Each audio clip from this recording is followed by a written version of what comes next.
Hello guys, and welcome back to a brand new video on Coronary, guys. If you're probably wondering why I look very tired, it's because I've been up since 5 o'clock this morning and I've just done my first shift on the coronary care unit, as probably you gathered from the thumbnail and the title.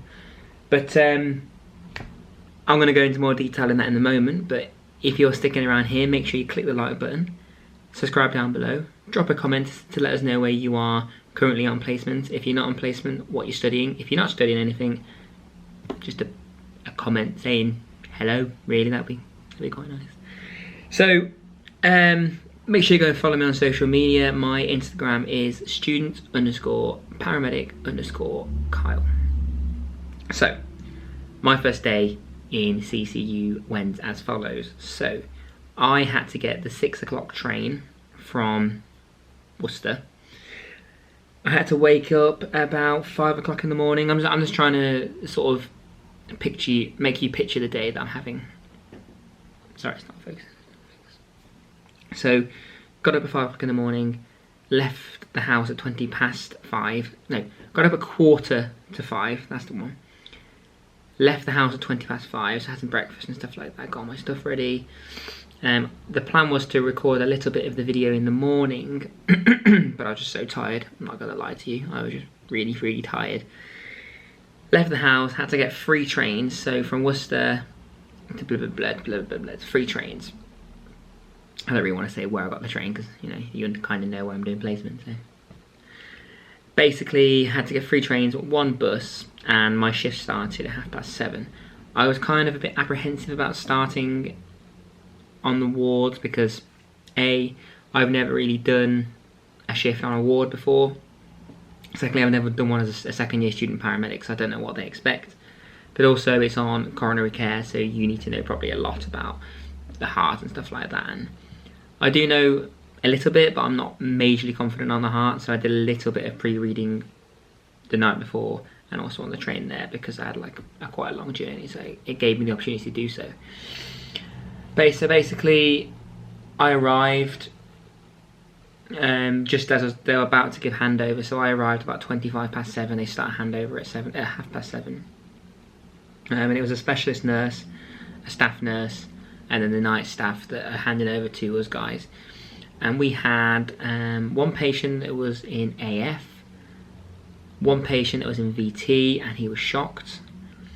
I've got it right down here somewhere. 1 patient that was in normal sinus rhythm but had chest pain, so they were monitoring him, and 1 patient who had an MI that you can see on his ECG that had a raised ST segment, so he was being monitored as well.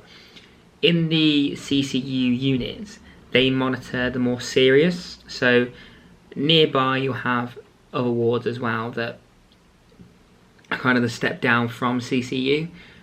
The CCU is more of the critical sort of stuff, if you get what I mean, that not, obviously you've got critical care, but intensive care like that, but it's more to do with the cardiovascular. They're specialists in that area, so they obviously will go to there because they're specialists. So on my first day, this video might be helpful if maybe you're studying nursing, because I know I've seen a lot of student nurses around in the coronary care unit. So if you're watching this and you're a student paramedic and you know a student nurse that might be going into coronary care, or if you're a student nurse and you know someone who is going into coronary care, then show them, they might appreciate this. So obviously got there, handover was done. I then shadowed the nurse, so they introduced me to the patients, and I went round and sort of introduced myself, said I'm a second year student paramedic, blah blah blah. She then took me around, sort of showed me around the ward. There's 4 beds on this ward, and so obviously there's like 1 here, 1 there, 1 in that corner, so around here, and then 1 there. And it's quite a big ward, so there's lots and lots of space. I think that's probably because say for example something's going on more seriously, they can kind of have a lot of space to move around. I think that's the reason. And then there's got like a little nursing desk that there's got 1 computer on one side, and then next to it is like a big computer. On the big computer, that monitors, I think it's about 8 patients that are across the hospital that CCU can monitor that don't technically haven't got any beds in CCU, or they aren't to that level yet, but the nurses are a bit concerned about them, so it's really good. So you can literally sit in the nursing area and watch someone's heartbeat, which is pretty much incredible. To be honest, it's weird because all you've got is their name and their heartbeat. And then on the other computer is the full patient that you've got, so you can monitor them as well, because obviously they need to be monitored as well. So you can't obviously sit there and watch them. Some of them are on half-an-hour checks, 15 minutes checks, something like that, 10 minutes checks sometimes. But the majority of them, you know, they've just recovered, so maybe they've had an MI, they've just had their, you know, their surgery, and then they've come back and then they're sort of on recovery a little bit, so they just need monitoring just in case something happens. So after that, in the morning, after they show me around and all that sort of stuff, I then assisted with making the beds and stuff like that, helping with the washing the patients. Most of them didn't actually need any assistance. I just, you know, changed the bed for them. I sort of said, like, you're in hospital, you might as well, you know, sit back and relax. You know, you've just been through this traumatic time. You know, let me do this for you. And I was like, absolutely. A couple of them were sort of bed bound, so it took two of us, so myself and the staff nurse, and that took a little bit of time.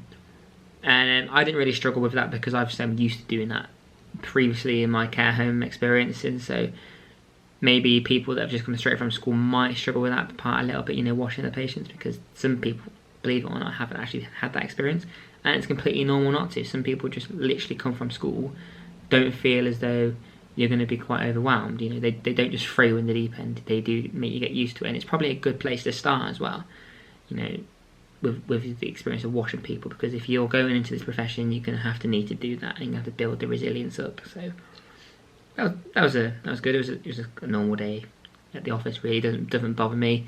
I assisted cleaning in caring for my granddad while he was near his end of his life. So if you can care for your granddad, who you have the utmost respect for, but also who was the most strictest man and very, very stubborn and would never ever let me see him the way I probably did see him in the end, you kind of then build up this resilience, and I think that's how I did it. After all the washing, I helped with tea. Basically went around with a trolley and just sort of said, anyone want any hot drinks, for example. Some people did, some people didn't. Helped them. Some people needed assisting, so I helped them with the assisting and stuff like that. So, you know, for the morning time, it was more about just being a carer, and I'm used to that. So it kind of helped me fit in really, really well. After this, then the nurse did her first drug round, and she sort of got me, and I went around with her.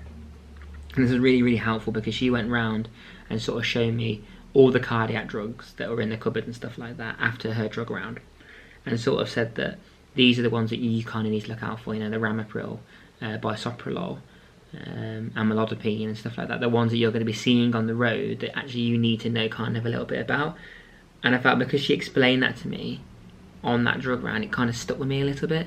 So I feel as though it's really, really important, a paramedic said to me as well, to know the drugs, because then it kind of enhances your history taking on the road.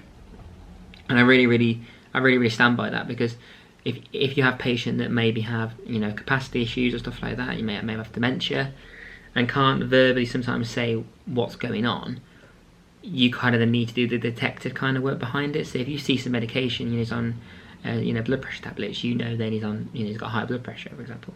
So you know, it is good to know them, and they've really, really helped me going round with the nurse. And she's sort of telling me, because she's the expert on it, she knows all these drugs, so it was kind of good. Then she was giving me the counter-indications and stuff like that. We were then checking them sort of against JRCAL and see if they're the same guidelines, stuff like that. So it was really, really, really helpful.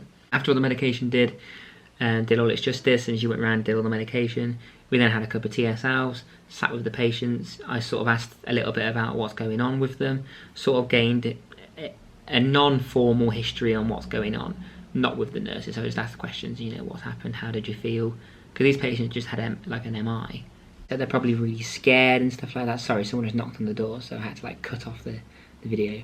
But I'll start off where I came from. So, but yeah, these people probably had an MI. They're probably really scared, and also they can give you a really detailed sort of feeling. So then when you go and take a history on the road, for example, you kind of then know how that patient might feel. I know everyone won't feel the same, but you can kind of gauge a feeling, you know, appearance wise. I listen to the chest as well, so I get to listen to maybe what AF sounds like. There was an atrial flutter on the ward, I get to listen to that. we had a heart failure, one of the valves weren't working, so I was on another ward. I went over and sort of had to listen as well. So then when I'm listening to the chest on the road and I take, you know, the lead, for example, when I lead a job as a second year now, when I do listen, I can feel confident kind of to say, is this? Because I've actually heard it before, whether I haven't. So that was kind of really, really good in a way. Oh my gosh, there's a hedgehog. Oh my god, there's a hedgehog. Oh my god, wait there.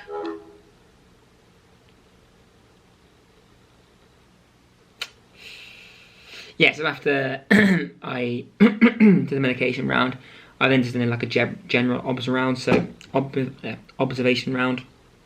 And the first time, the nurse is showing me kind of the ropes a little bit, because believe it or not, the hospital equipment is completely different to the equipment we have on the ambulances. For example, the ECG dots aren't dots, they're like strips, which really confused me.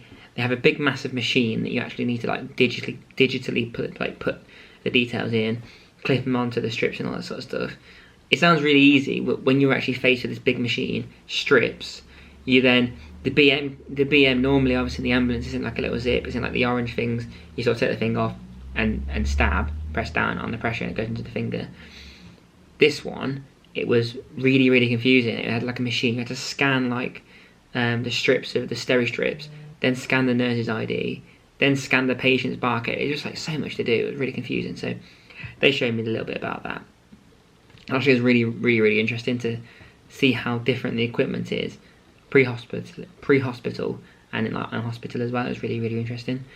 And then I obviously had a little listen, sort of gained a bit more history going around, sort of did some general obs and stuff like that, blood pressure, SATs, temperature, took a pulse, a heart rate and a respirate, and then from that I then took a news score. So you have to do a news score for every patient as well, so you can sort of monitor them, and then you can sort of see the fluctuation as it goes up or down. And obviously then you can suspect sepsis if need be. So yeah, the main thing that I gained from this first day, looking back at it now, is my ECG reading. Probably, as you guys probably know as well, there were so many 12 lead ECGs available to me that I could just go and have a look at. We've been given by our lecturer like a booklet of ECGs to sort of fill out as we go. You know, the specialist nurses were like running through them with me. If, for example, I wanted to go get one from another ward, or I haven't really seen this before, or I wasn't really comfortable with it, or the nurse went through my booklet that we've been given from the lecturers and sort of said, I don't really know what this is, can you help me? She just sort of took me to the ward, another ward, and they have it there, or they have it in document and they can sort of show me and then go through it with me. So it was really, really, really helpful. And then I supervised an echo, which is basically, it's really, really, really amazing bit of equipment. And they put the sort of, you know, the gel that you have at I can't remember what it's exactly called, but it's the gel that you use when they do the ultrasounds, and they literally listen to the heart first, and then you can actually see the heart, so they literally can see if there, for example, damage to the valves or something like that, and you can look deep into the heart.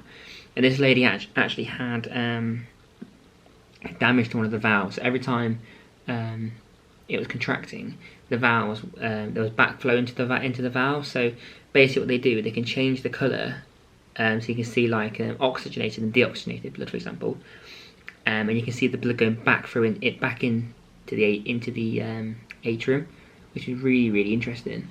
And that was amazing. Already I've done stuff that I would never ever do on the road, so I guess this is what the elective placements are really for, really. So that was really, really, really amazing. I think the most important thing for me, and what I gained mostly from it, was learning from the specialist nurses, because they've been there, done that, they're the bread and butter. You know, the experiences that they can give you were second to none. They're really helpful, really friendly, and some of the stories that they're telling me and some of the ECG readings that they're sort of showing me was really, really interesting.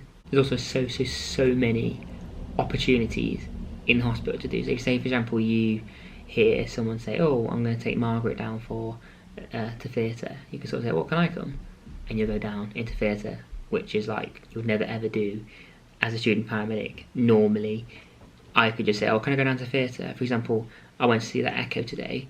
I would never ever have seen that today on the road. So for me, I was really, really lucky and felt really fortunate to be going and looking at that sort of stuff. It was just absolutely out of this world. And also the conditions as well. There were so many conditions that I wouldn't have seen on the road. You're so limited to exposure on the road. I was in a massive, coronary care unit, and there was different wards of this place as well, and I was in the intensive part of it. But you can also go around and see, different conditions, from angina all the way down to like some of the rare conditions that you probably will never ever see. And it was just really, really amazing, and I'm really, really thankful not only to be here at the University of Worcester, but just to be doing this every day. I was really sort of a bit down this morning because it was 2 years since my grandma passed away. It was 2 years since the funeral, so I was kind of down.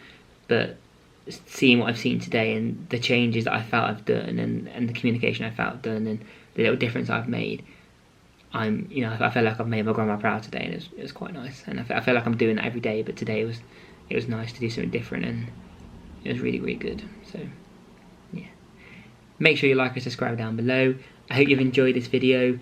Stay tuned for another video on day 2 of my video, my CCU elective placement, and I'm going to get to sleep now because I'm in tomorrow. So, same again, 5 o'clock in the morning. So, I'll catch you guys.